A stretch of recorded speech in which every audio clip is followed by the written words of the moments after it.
Ayan. So for this afternoon, we'll be doing our third machine experiment, which is about loops in C++. So as you can see here in part 1, so naglagay ako ng mga theory that could help us out para magkaroon tayo ng idea regarding looping statement in C++. And then may mga discussions dito. So common din naman sa C language or other programming languages that we are using before, we do have a lot of loop statements. So one of which is the for loop. Yan. So ito yung kanyang syntax para magkaroon po tayo ng for loop. Merong for variable initialization, and then semicolon, of course, the condition, and then the variable update, open and close curly braces, and then the code to execute while the condition is true. And then, ito yung example na ipapaliwanag ko later on. And then similarly, aside from the looping statement, meron din tayong for loop rather, meron din tayong while loop. So yung structure niya while, and then wherever the condition, and then again open and close curly braces, and then code to execute while the condition is true. Then another example for the while loop here. And then another type of the looping statement is the do while. So, ay yung structure niya naman, whether the do, open and close curly braces, and then while, and then the condition enclosed by semicolon. So, another example here is for the do while. And then whether the activity. So, pinapakita ko ngayon sa screen yung example natin doon sa mga looping statement. So, meron tayong for loop, meron tayong while loop, and then meron tayong do while. So, itong ating first example, syempre, gagamit ulit tayo ng preprocessor command, which is number include iostream. And then, kailangan natin yung using namespace std para makita natin yung cout and endline. So, kasi nga, gagamit tayo ng cout and then the endline. And then, we have here the main body, open and close curly braces. And then, ito na nga, gumamit na tayo ng for loop. So, nakalagay dito na for int x is equal to 23, x greater than 1, and x minus minus. So, yung loop po natin goes while x is greater than 1 and x increases by 1 every loop. Yan. Keep in mind that the loop condition checks the conditional assignment before it loops again. Consequently, when x equals 10, then the loop breaks. X is updated before the condition is checked. So ito, inedit ko na yung part na to. Kaya kung makikita po natin dito sa ating example code for the for loop. Ayan. So yung given dito is int x is equal to 0. Ayan, 0 to. And then x less than 10. Ayan. So, syempre, alam na natin, execute, compile, and run or kung anong compiler yung ginagamit po natin. Yan. So, makita mo, ganun yung nakita natin na output. Bakit? Kasi nakalagay dito ay x minus minus. It should be x plus plus. Yan. Then, execute, compile, and run. So, nakita natin 0 to 9 kasi nga, yung range na i-display niya is from 0, then x plus plus is just an increment plus 1 until such time that the value of x is less than 10. So, yun po yung 9. Kaya po meron tayong 0 to 9. Siyempre, nakita mo example kanina, kung ang gusto mong gawin ay decrement, so gagawin mo tong minus minus. And then, syempre, kailangan mo rin mag-change dun sa initialization and then dun sa ating condition in between. So, yun lang po yung ginagawa nung first example.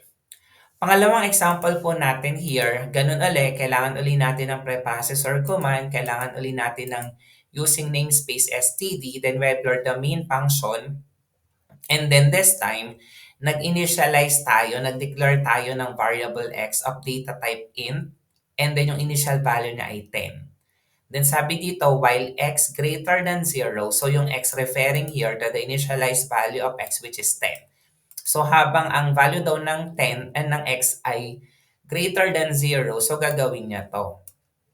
And then cout, i-display niya on the screen yung value ni x and then endline.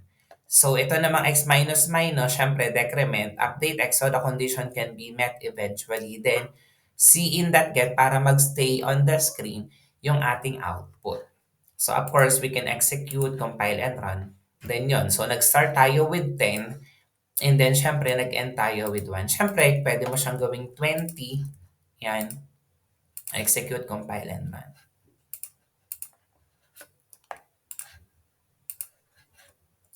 Yan. So, execute, compile, and run.